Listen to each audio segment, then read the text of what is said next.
Oke, sekarang saya lanjutkan. Jika kondisi kemiringannya, cara menulisnya kebalikannya yang tadi. Kalau yang tadi itu ini M-nya yang tegak atau vertikal, satunya yang horizontal. Sekarang kalau kondisinya itu menulisnya itu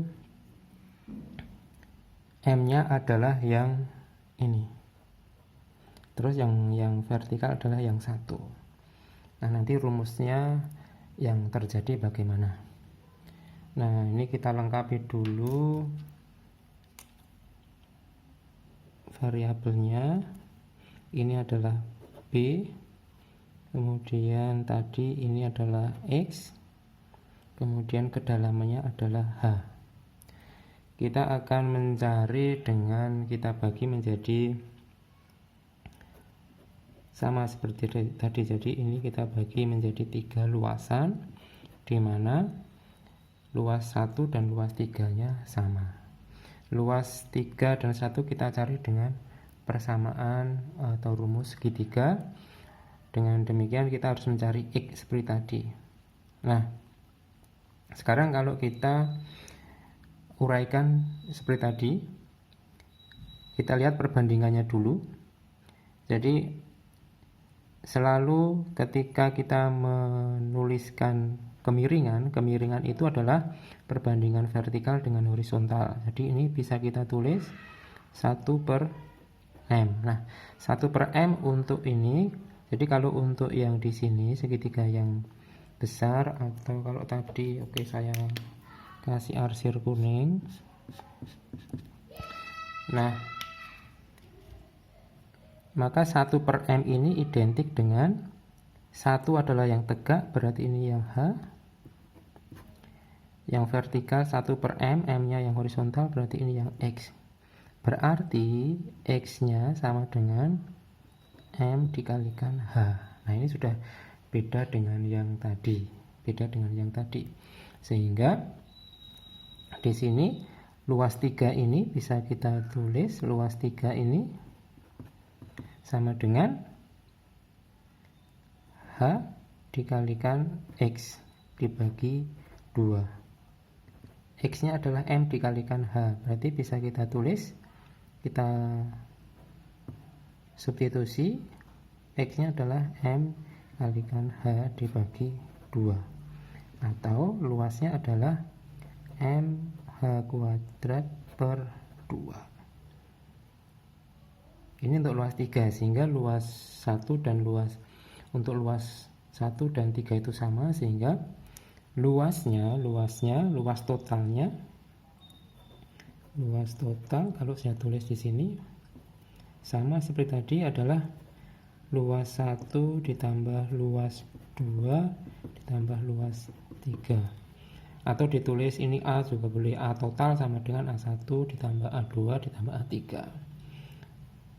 Oke, saya tulis ini, nah, biar nggak bingung.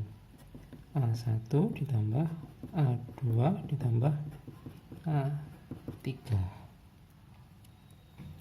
dimana A1 sama dengan ini dan A3 juga sama dengan ini. Berarti bisa kita tulis sama dengan 2 kali M H kuadrat per 2, ya, ditambah luas 2 nya adalah sama B dikalikan H, karena segi 4.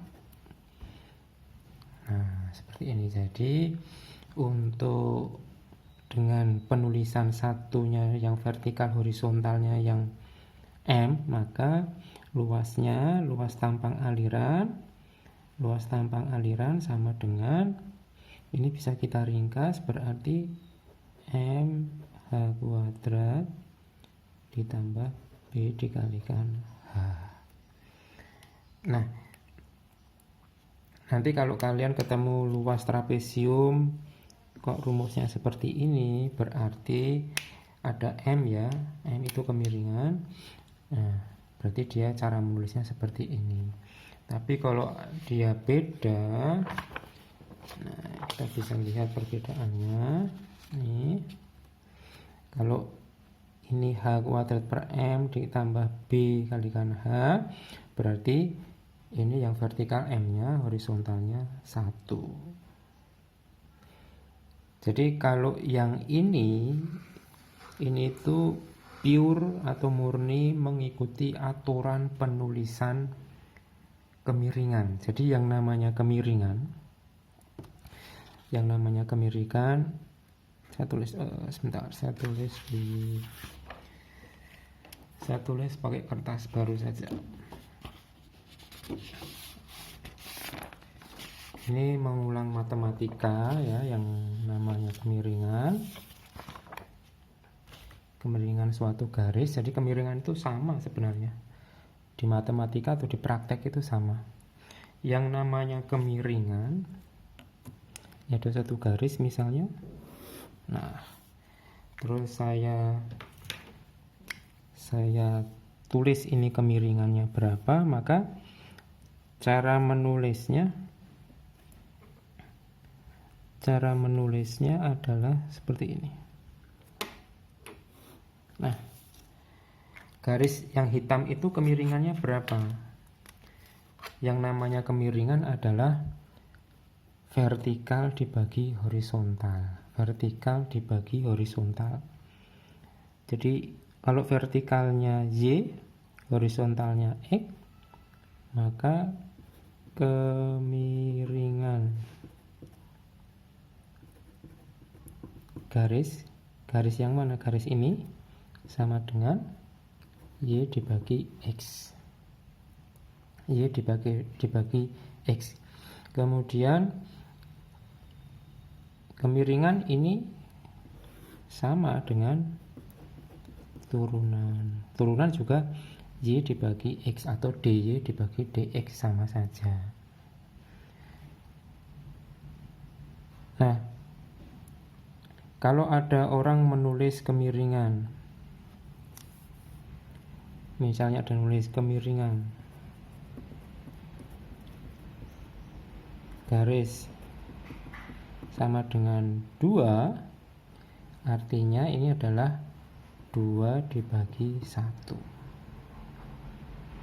Atau kemiringan garisnya sama dengan 0,5, berarti sama, ini 0,5 dibagi 1. Atau lebih mudahnya yang atas ini adalah yang M, ini adalah yang M. Nah, seperti ini. Nah, jadi nanti kalian intinya tidak perlu bingung. Jadi kalau kalian sudah paham bagaimana mencari luas, bagaimana mencari apa itu kemiringan, mau pakai yang model seperti ini atau yang satunya tadi mau pakai model yang seperti ini, harusnya tidak bingung atau tidak mengalami masalah. Atau model yang ketiga, jadi dalam perencanaan mungkin ada yang lebih paham atau lebih mudah, kemiringannya sekian derajat. Nah, maksud saya gitu. Jadi misalnya ada orang ini dirancang dengan kemiringan 45 derajat. Nah, ini tentunya juga nanti rumus yang dihasilkan juga beda, tapi secara inti adalah bagaimana mencari panjang ini. Kemudian kalau yang ini dengan sinus kosinus, kalau yang ini tadi dengan perbandingan segitiga, ini juga dengan perbandingan segitiga ya. Jadi saya harap untuk mencari luasan ini, karena ini sangat penting sekali, kalian dalam mengikuti kuliah seperti ini boleh, jadi kalian nanti sambil melihat video ini, kemudian kalian sambil mencatat sendiri, sambil menghitung sendiri. Nah, itu akan lebih mudah sekali untuk memahami, karena dengan video kalian bisa mempause, bisa mengulang kembali kalau ada yang belum paham ya. Nah, di sini belum saya kasih angka-angka realnya karena ini masih pemahaman konsep. Untuk mencari luasan, nanti berikutnya saya kasih contoh realnya yang diberi angka ya. Baik, saya tutup dulu. Assalamualaikum warahmatullahi wabarakatuh.